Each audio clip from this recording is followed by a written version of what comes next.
आज मैं अपना एक्सपीरियंस आपके साथ शेयर करूंगी। कहने का तात्पर्य यह है कि आज आपके जीवन की कोई भी सिचुएशन है, कोई भी कॉन्फ्लिक्ट है, आपके रिश्तों में कोई गड़बड़ है या आपके बच्चे आपका कहना नहीं मानते, आप चाहते हैं कि आपके बच्चे अच्छे नागरिक बने, अच्छे इंसान बने, अच्छी बातें सीखे, तो आप रिश्तों में हीलिंग करना चाहते हैं, पानी से दोस्ती करनी है। पहले बात करते हैं वैज्ञानिक दृष्टिकोण की।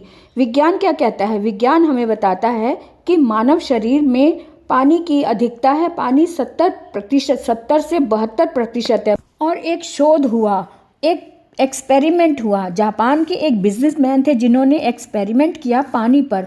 उन्होंने बताया कि पानी की अपनी एक मेमोरी होती है और उन्होंने इस पर एक्सपेरिमेंट किया। उन्होंने इस पर एक पुस्तक भी लिखी है। उन्होंने 2 बोतलें ली पानी से भरी हुई और पहली बोतल को लेकर उन्होंने एक नकारात्मक बातें बोलनी शुरू कर दी कि मैं तुम्हें बिल्कुल पसंद नहीं करती, तुम बिल्कुल भी घटिया हो, तुम किसी लायक नहीं हो। तो इस तरह से उस बोतल को जितना भला बुरा कह सकते थे उन्होंने कहा।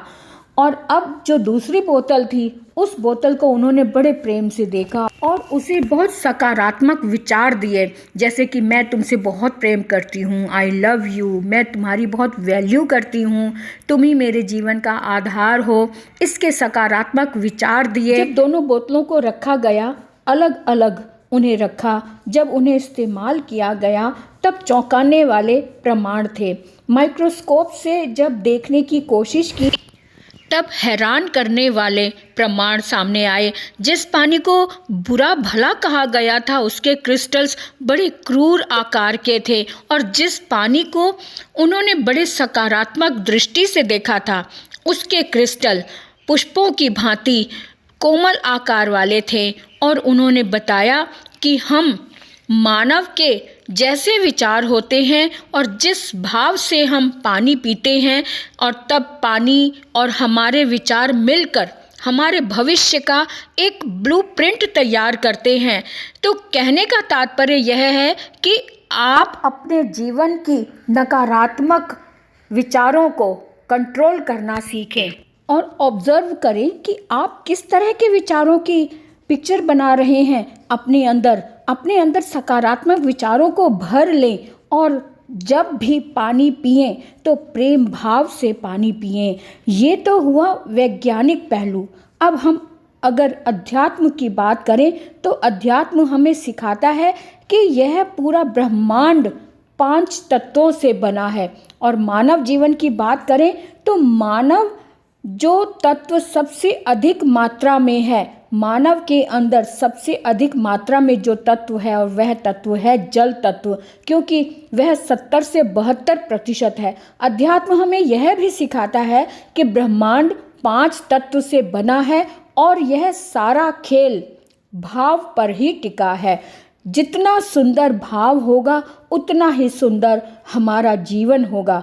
तो अब करना क्या है कि आपके घर में जब पानी भरे, जब आप पानी की बोतलें भरें या फिर कंटेनर में पानी भरें, तब आप स्वयं भरें।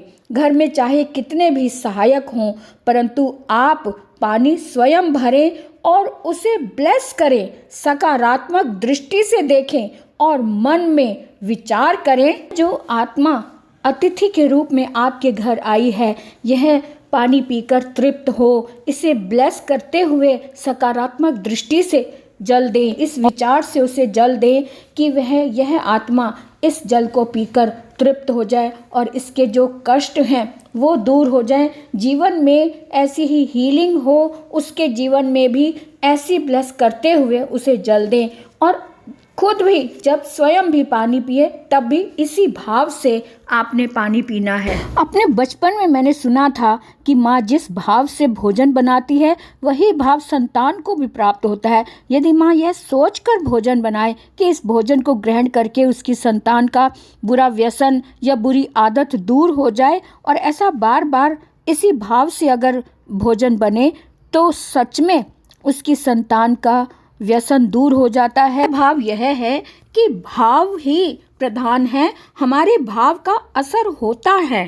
आपने कभी ना कभी यह बात जरूर सुनी होगी कि उस व्यक्ति के हाथ का मैं पानी भी नहीं पीती या उसके हाथ का पानी कभी नहीं पीऊंगी। तो ऐसा क्यों होता है?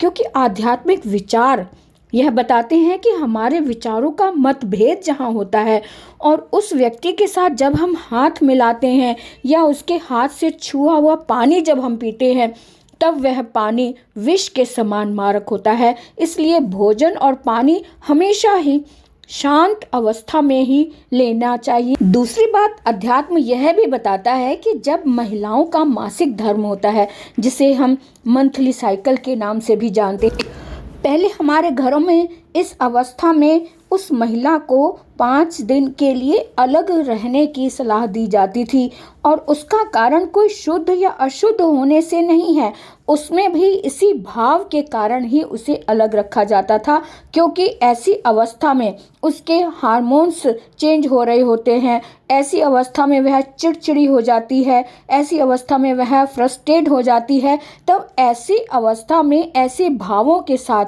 यदि लड़की खाना बनाएगी, भोजन बनाएगी या किसी को परोसेगी, तो उसके भाव उस भोजन को विषैला कर देंगे। इसीलिए यही सोचकर ही, इसी कारण ही, इसी अध्यात्म के कारण ही उस दिनों महिला को रेस्ट करने के लिए कहा जाता है। यहाँ पर बात शुद्ध या अशुद्ध की नहीं है, यह बात भाव की है। वह चिड़चिड़े भाव से भोजन पकाएगी या परोसेगी, तब खाने वाला भी चिड़चिड़े स्वभाव का या फ्रस्ट्रेट भाव को प्राप्त होगा। अब बात ब्लेस करने की है। अब यहाँ बात ब्लेस करने की है, तो जब भी आप किसी को सुधारना चाहते हैं या किसी की बुरी आदत को ख़त्म करना चाहते हैं या बिगड़े हुए रिश्ते को संवारना चाहते हैं, तो अपने भावों को शुद्ध करें। ईश्वर से प्रार्थना करें कि यह जल जिसे मैं देने जा रही हूँ या जा रहा हूँ, उसके सभी कष्ट दूर हो जाएं, उसकी अमुक बीमारी दूर हो जाए। ऐसे में हमारे भीतर जो नकारात्मक ब्लॉकेज हो रहे होते हैं वह खुल जाते हैं। धीरे धीरे हमारी सकारात्मक, हमारे बिगड़े हुए रिश्ते या हमारे बिगड़े हुए कार्य को संवारने लग जाती है। और ये बात मैं कोई मनगढ़ंत नहीं बता रही हूँ, ये मेरे अपने एक्सपीरियंस किए हुए कार्य हैं या बातें हैं, ये मैं अपने अनुभव से आपको बता रही हूँ। हमारे अपने भाव ही हैं जो घर में सकारात्मकता को लाए रखते हैं या हमारे भाव ही नकारात्मकता को जन्म देते हैं। हमारे घरों में अगर लड़ाई झगड़ा हो रहा है तो अपने विचारों पर कंट्रोल करें, अपने विचारों को सकारात्मकता दें, ताकि आपके घरों में बिगड़े हुए रिश्ते सकारात्मक रिश्तों में बदल जाए। और यह बात आजमाई हुई है, आप स्वयं भी इसे आजमा सकते हैं। जब भी किसी को पानी दें, जल दें, तो सकारात्मक दृष्टि से देखें, ब्लेस करते हुए जल दें, मन में एक मनोकामना करते हुए उसे जल दें कि ये पानी पीने से इसकी वे परेशानी दूर हो जाए या उसकी कोई बीमारी दूर हो जाए। जब हम ऐसे शुद्ध विचारों से किसी के लिए मनोकामना करते हैं तो हमारा यूनिवर्स भी हमसे प्रसन्न होता है और इस कारण सब शुभ ही शुभ होता है हमारे साथ भी।